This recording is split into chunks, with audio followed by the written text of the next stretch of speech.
സുഹൃത്തുക്കളെ, നിങ്ങൾ അവസാനമായി എപ്പോഴാണ് ഒരു കാരണവുമില്ലാതെ ചിരിച്ചത്?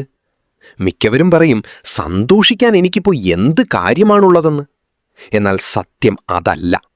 സന്തോഷിക്കാൻ ഒരു കാരണം വേണമെന്ന് നിർബന്ധം പിടിക്കുന്നതാണ് നമ്മുടെ ഏറ്റവും വലിയ പരാജയം.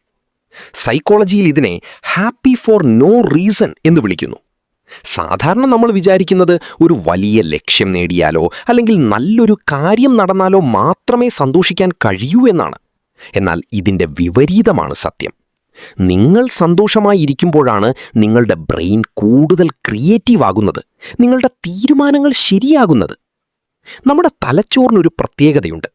നിങ്ങൾ മനഃപൂർവ്വം ചിരിക്കാൻ ശ്രമിച്ചാൽ പോലും ബ്രെയിൻ ഡോപ്പമിൻ, സെറോട്ടോണിൻ തുടങ്ങിയ ഹാപ്പി ഹോർമോണുകൾ പുറപ്പെടുവിക്കാൻ തുടങ്ങും. ഇത് നിങ്ങളുടെ സമ്മർദ്ദം കുറയ്ക്കുകയും ആത്മവിശ്വാസം വർദ്ധിപ്പിക്കുകയും ചെയ്യും. ഇത് വെറുമൊരു പോസിറ്റീവ് ചിന്തയല്ല, മറിച്ചൊരു ബ്രെയിൻ ഹാക്കാണ്. ഇതൊന്ന് പരീക്ഷിച്ചു നോക്കൂ. ഇന്നു മുതൽ ദിവസവും രാവിലെ എഴുന്നേൽക്കുമ്പോൾ കണ്ണാടിയിൽ നോക്കി ഒരു 30 സെക്കൻഡ് ഒന്ന് പുഞ്ചിരിക്കുക. പുറത്ത് നടക്കുമ്പോഴോ ജോലി ചെയ്യുമ്പോഴോ ഉള്ളിലൊരു ചെറിയ സന്തോഷം നിലനിർത്താൻ ശ്രമിക്കുക. തുടക്കത്തിൽ ഇത് അഭിനയമായി തോന്നാം, പക്ഷെ കുറച്ച് ദിവസങ്ങൾക്കുള്ളിൽ നിങ്ങളുടെ സബ് കോൺഷ്യസ് മൈൻഡ് ഇതിനെ ഒരു ശീലമാക്കി മാറ്റും.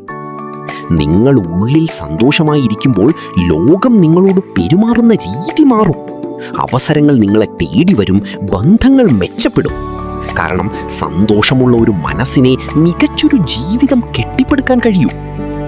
അപ്പോൾ ഇന്നു മുതൽ ചുമ്മാ ഒന്ന് സന്തോഷിച്ചു നോക്കിയാലോ? മാറ്റം നിങ്ങൾ തന്നെ കാണും. ഇതുപോലെയുള്ള സൈക്കോളജി ടിപ്സിനായി ബ്രെയിൻ ഹാക്ക് മലയാളം ഫോളോ ചെയ്യൂ. നന്ദി.